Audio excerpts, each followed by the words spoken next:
Are you concerned about some of these positions based on the fact that you've talked about that you're the consistent conservative for a long time, and these positions run exactly the opposite as to what you believe? Does that concern you at all? Yeah. It concerns me the thought that we would nominate someone who is not a conservative. I think in order to win in November, we're going to have a conservative who can get independent votes, but someone who can unite the party. Secondly, it would be a bad thing for our country. To talk about, you know, it's kind of America's fault because of problems that we have internationally. And if we'd just be nicer and close Guantanamo Bay, that people would love us and a lot of our problems would go away. You know, you got to question whether or not he understands the nature of the world that we live in. And policies that would encourage illegal immigrants to come and bring their children that he rightfully is concerned about, we're all concerned about, are not the right kind of policies. We got to think about the next group of children. We got to think about the next 11 million people who would be bringing children in and look into our policies to see whether or not they were going to try to come in illegally and become a part of the lower economic rung of our nation. I don't think that's good for them, and it's certainly not good for us. Just real quick, at the beginning, just so I understand you correctly, are you saying that you don't believe he is a conservative? Exactly.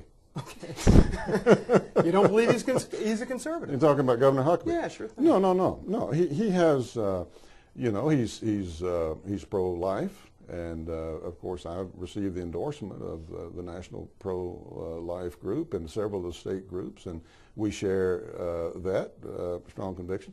But in terms of social policies, such as taxes and illegal immigration, and in terms of his view as how the world works, as best I can determine it, we don't share those views at all. I think we have a different vantage point on. Has the criticism been unfair, and if so, why, do you believe?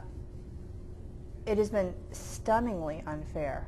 The one thing that anyone that's been close to Fred, again, over the years that has worked with him, knows that his work ethic is, you know, is bar none, some of the most diligent, one of the most diligent people I've ever met in my life. I mean, if you look at his resume, if you look at the fact that at 17, you know, he left high school, married, worked his way literally from the factory floor to a prosecutor at 20, you know, a federal prosecutor at 28 in Watergate. Let's just take the one appointment that he's gotten early on in his life.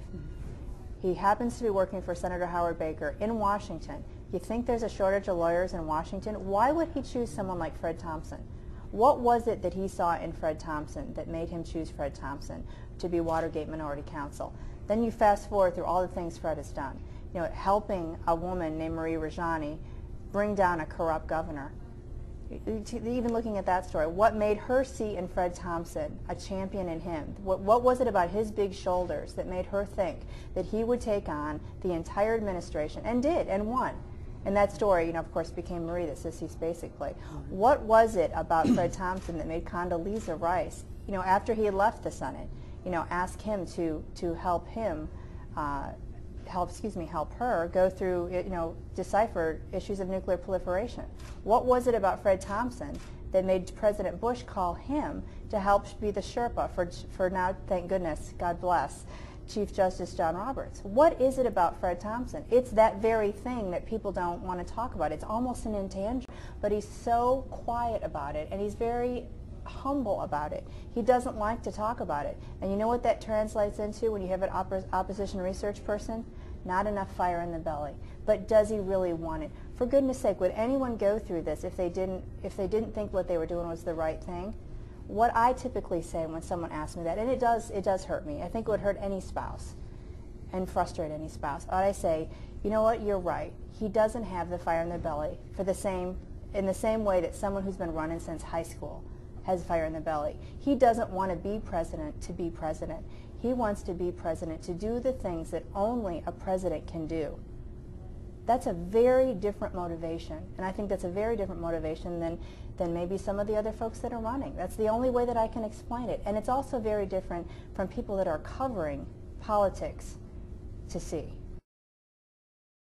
I think it's sort of interesting to watch, you know, a lot of the other candidates. I know, you know, we've got a Northeastern candidate who basically has written off the first 6 states, and, you know, and everyone seems to think that's going to be okay.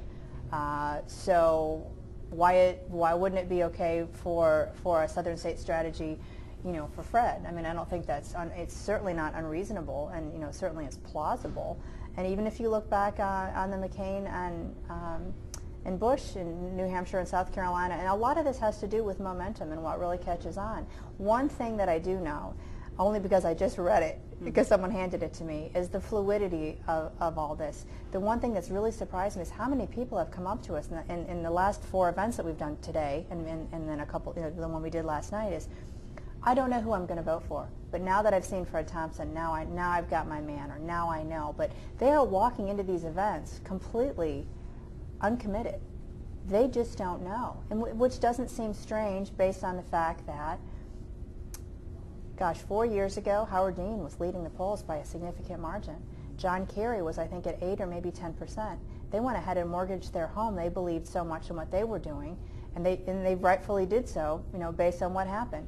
Because there is no President Dean now, so the fluidity of Iowa is famous. You talk to a lot of people that have known Fred a long time.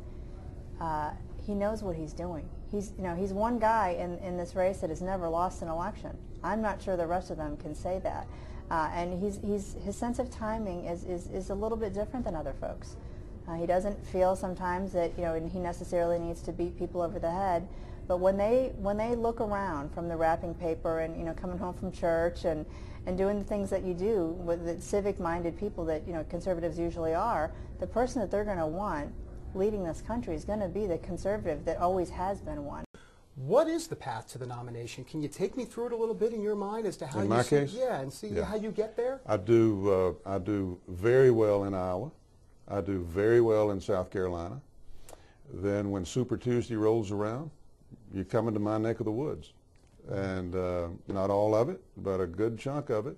A lot of states on February the 5th. And I have a lot of strength in a lot of those states. So if they let me into that part of the country, they're going to be in big trouble.